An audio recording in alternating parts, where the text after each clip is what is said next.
Hello everybody and welcome back to Odin's movie vlog. I am the critic who is a cynic. Hope you're doing well, and today is a tale of two very different stories, one of which I think is pretty positive and the other of which really has me concerned. The first of which is going to be dealing specifically with the Star Wars universe, the second dealing with the MCU, so depending on what you're interested in depends on where you're going to be watching this video. So first off with Star Wars, so we see here, this is some news that's been talked about the last couple of days. It says Star Wars actress Daisy Ridley rejects Reylo. I can't really get behind it in a personal way. Yes, thank you. Thank you. Finally, someone who's officially associated with this franchise is calling Reylo out, because it really is creepy. There's an entire subsect of people who have created all of these fan fictions, who've created this entire we talk about toxic. That's pretty much where the toxic fandom is. People who think that an abusive relationship is somehow a good thing that should be praised.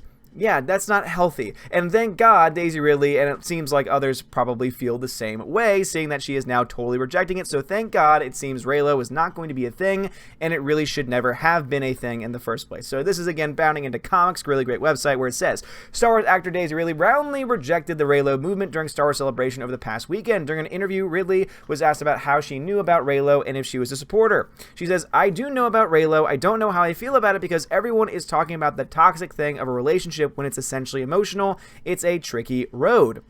She would add, "I don't feel deep down Kylo thinks what he was doing is right, and he doesn't think he's wrong. He has also killed so many people, so I can't really get behind it, no, in a personal way, you know." So the fact that she's saying she can't get behind that type of relationship in that way, to me, is a pretty good sign, because obviously it is toxic. Again, there's been the fact that he's killed people. There's been the fact that it was, again, would be some type of really weird, odd, toxic relationship too. And obviously she recognizes that as a person, as a human being, as one of my favorite Tommy Wiseau would love to say. And I think that it's just, again, common sense here to openly reject it and to make it very clear that that's not going to be a part of this movie. Now, if that's going to make anyone mad, the Reylo people, well, then good. They should be mad because they're already, creepy enough as it is. So thank God we've got this going on. Also, Jeremy over at Geeks and Gamers covered this video, and what I love to see is this face. And so in the very beginning of the interview, he talks about Reylo, and he's got this giant smile on his face. So I'm going to go ahead and actually just play that just to get, his reaction.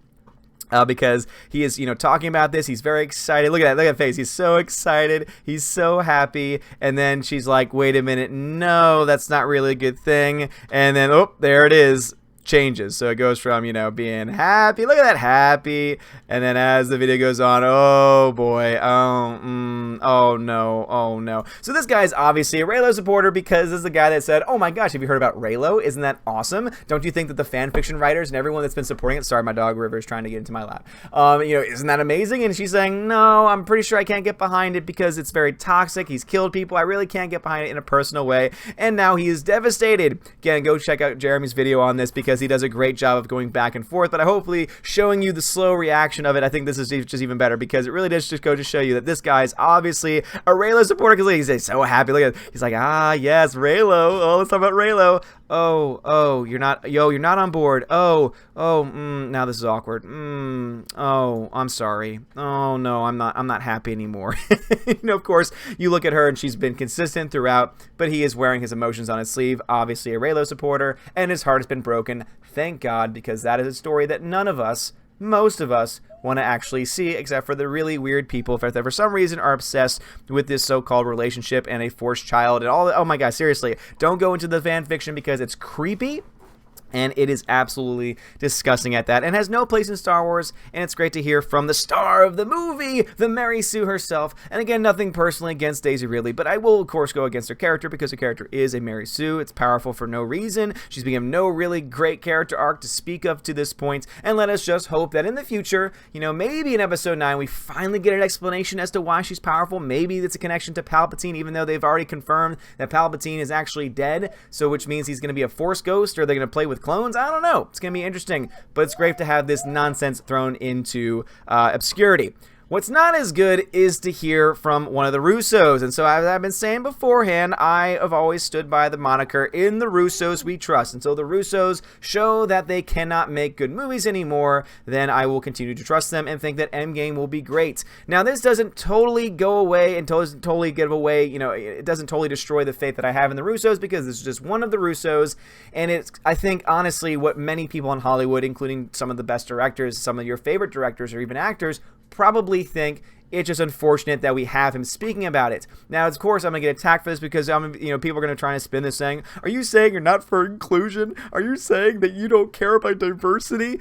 And all I want to think to myself is, well, if it's being forced, then it's not real diversity. If it's being forced, then it's really not being inclusive. In fact, what you're doing is you're excluding certain people because of their race or their gender, so that way you can include others, and that's not true inclusion. Again, being truly inclusive is to say, we're not going to look at your skin, we're not going to look at your gender, we're not going to look at any of these other exterior factors that bear no, that really bear no meaning on how good or how talented you are as an actor, as a director, or as a writer. And I think that Joe Russo and some of the others behind the MCU, Kevin Feige being one of them, and the same thing on Star Wars too, they just don't get it. They don't understand that what they're doing is actually hurting things more so than anything else. And so, going again, another article from Comic Book News, it says, from Bounding Into Comics, says, Avengers Endgame director Joe Russo declared that the future of the MCU films will be an inclusive one. In a wide-ranging article focused on Marvel Studios president Kevin Feige from Variety, Avengers Endgame director Joe Russo discussed the future of the MCU. Russo noted the future of these movies will be an inclusive one. He added diversity both in front of and behind the camera will be its gold standard. And of course, this is all coming off of the things that Kevin Feige himself has said. Now, if only that diversity could actually include diversity of thought, which of course it won't. When they think of diversity, they think, oh, the only thing that matters is the person's skin, is the person's gender. Those are the things that matter, not what they think, not the talents, not any of that stuff. No, what we need to focus on is diversity. As you can see, that can become very problematic. But if it's such a gold standard, then why can't you also expand that to be diversity of thought? Oh wait, that's right, because almost everyone in Hollywood is of the same mindset, and it's really sad, especially when you read the stories of people who had different political opinions, different philosophical opinions, and were sidelined, were blacklisted because of those opinions. It's really sad, actually, because they talk about diversity, they try and, talk up a game, and then in reality, they never really actually fulfill what it's supposed to mean. Russo's comments echoes what Feige has been telling fans for quite a while. All the way back in 2017, Feige hinted at the possibility of bringing a female forward to the big screen when he spoke with Movies.com. We always look back to get those ideas, sometimes very specific storylines like Civil War, sometimes just nuggets or characters like Planet Hulk. So anything that's happened in the comics, even a female Thor, become great potentials and the ideas from which movies can be born. And again, if you're just going to do that to try and push forward some type of an agenda, then no, please don't do it. Please do not do that. Please do not try and push forward. Please do not try and push forward your agendas into films, because that's exactly what they did with Star Wars. That's exactly what Kathleen Kennedy had no plan. She may claim to have had a plan, and she might be claiming to creating some kind of 10-year plan in the future, but she had none. She had no idea what she was doing, which is why this trilogy is currently in the giant mess that it's in. You don't let a film go for 80% and then fire the directors like you did for Solo and then have that be a giant mess that loses money if you really don't know what you're doing. Kevin Feige has shown himself to be a lot more competent, but if he decides to go down the same road of focusing more so on the agenda, more so on the story, not the story, but more so on a woke agenda story-driven line, then I think that that's going to cause some problems for the future of the MCU. We've already seen some of that with Captain Marvel. Yes, Captain Marvel made $1 billion, but guess what? It also had a very steep drop-off after just a few weeks. It hasn't really made much since then. Yes, it made a crap ton in the first 3 weeks, but after that, hasn't really had much legs. There's questions as to how well it's going to do on DVD or Blu-ray release. I think that most people would argue and say that, when it comes to fan reaction, it's been mixed at best. I mean, go ahead and read some of those reviews, even from the critics that somehow gave it a fresh rating on Rotten Tomatoes, that even they themselves did not love the movie. Even they themselves had problems with Brie Larson's characterization of Carol Danvers, had problems with the way the script was written, had problems with various characters. So it's not totally out of bounds to talk about and point these things out. But if that's, again, the reason why you're going to make a film is just to have your first female-led superhero film, then obviously, just like with Captain Marvel, there's going to be a lot of problems. And at the end of the day, what you're going to end up doing is you're going to sacrifice good storytelling with good creative directors and actors for instead woke storytelling, and you're going to leave all that other stuff into the secondary aspect. I mean, you brought in two indie directors here, and it didn't work with Captain Marvel. Again, you can try and defend it. You can say you subjectively love the film all you want, but you cannot defend it from an objective standpoint, because objectively the film has just really, really bad storytelling elements to it. If you are retconning a universe that's been built up over the past 11 years, if you're beginning to retcon things and change things that don't match up to what's been already previously established, by definition, that's not a good story. But of course, that is something that I've talked about for a very long time on this channel. But we see here in September, Feige said that, that there'd be more female-led films with Ant-Man and the Wasp, and now Captain Marvel, and many movies to be announced in the near future. I'm anxious for the time where it's not a novelty that there's a female-led super movie, but rather it is the norm. No, it shouldn't. Again, by norm, what you're saying is that is the standard, that all female, that all superhero films will just automatically be assumed to be female. No, that's not good either. What instead we need are good stories, regardless of their gender, regardless of their race. We need good, compelling stories with good, compelling characters played by compelling actors and actresses. We don't need a Valley Girl telling every single person that they are a terrible human being just because they're 40 years old and white, and that they're not welcome to a movie, and that the movie's not made for you. We don't need that mindset. We don't need it. And if you're going to continue to try and push that, it's not going to end up well for you.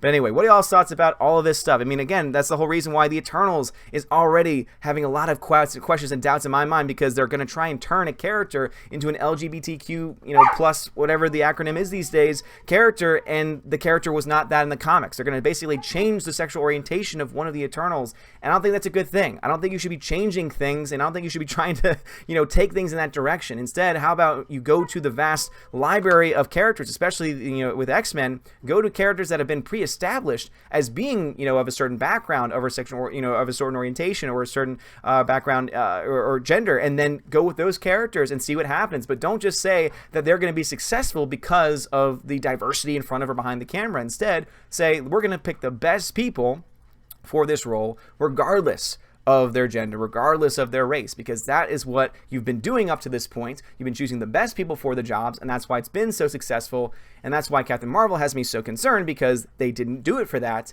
and it obviously had a major impact on the film, seeing that overwhelmingly most people would say it's one of the worst films of the MCU so far. So what are y'all's thoughts about all of this stuff? And again, Joe Russo is merely just stating something that has been stated previously by Feige, so it's not necessarily him, giving his seal of approval. It's rather him just kind of pointing out the reality that it's going to be more inclusive. But again, as I said before, do you think like I do, that saying that movies are going to be inclusive is actually more in line with exclusivity? Because what you're trying to say is that, oh, we're going to put more people of a certain gender or race behind the camera, in front of the camera, but by doing that, you're having to then push out other people of a different race or of a different gender. And therefore, you're having to exclude people. It's kind of going back to Brie Larson's comments about, oh, I'm not taking seats away from the table. I'm bringing more seats to the table. The problem is that your table is already only going to be so big. And comes a point where you don't have any more chairs to pull up to the table and be able to give the same type of access that you would beforehand. And people can claim, oh, but she's making the table bigger because she's giving more time. I've yet to really see that proven to this point. That all being said, I think that this direction is definitely going to be something that's going to cause a lot of concern for fans of the MCU, myself included, and I really do hope that they really focus more so on telling great stories with great people behind the camera and in front of the camera, and that they don't let a person's race or gender determine whether they're hired or not. Last time I checked, that's pretty much the very definition of racism and sexism, is to make judgments based on their race or gender. But this is something that the SJWs in Hollywood don't understand, is that they think of this as, reparations and making up for lost time. But in reality, all they're doing is they're just doing the reverse, and that's not any better either. So what are y'all's thoughts on Joe Russo? Again, this doesn't have me worried too much about the Russos overall, because this is just, again, them pointing out something that's likely going to happen, in the future, because Kevin Feige himself has gone on record and said that it would. And obviously, this doesn't really, to me, impact Endgame all that much, but it does cause a lot of concern for the future of the MCU. And what are y'all's thoughts on Daisy Ridley? Again, seeing this dude's face change from being so happy to, oh, she's not on board, this makes me sad, has me so freaking happy and excited. And of course, they have a video from Uncle Ethan here in this article as well, and that makes you know it's some good stuff. Also, our friend Data Racer over on Twitter is mentioned here as well. So guys, go check out boundingintocomics.com to find these articles, to support the website by John F. Trent. He's been doing a lot of these articles that I've been covering lately. So again, let me know your thoughts on the Reylo essentially being totally rejected by one of the parts of that, which thank God for that. Yes, something positive to say about that character. And what are y'all's thoughts about Joe Russo pointing out that it does indeed seem to be the indication that wokeness is coming to the future of the MCU, and that is not a good thing. Would love to hear your thoughts about that in the comments below. If you like this video, smash the like button, give me a thumbs up, give me a subscribe. You're all amazing and beautiful people. Have a wonderful day. Check out my affiliate links to Amazon if you want to support the channel. Again, I don't find out anything that you buy with those affiliate links. I just get a little cut of anything that you use to buy it, whether you get the free trial with the 2 free audiobooks or you get the free Amazon Prime membership. Again, I do get some things from that, but again, I don't really know who you are. I don't get any emails or anything to that effect. It just helps out the channel. So if you shop on Amazon already, if you like Amazon content, check it out. I'd appreciate it. Thank you guys so much for watching. Have a wonderful day, and as always, God bless.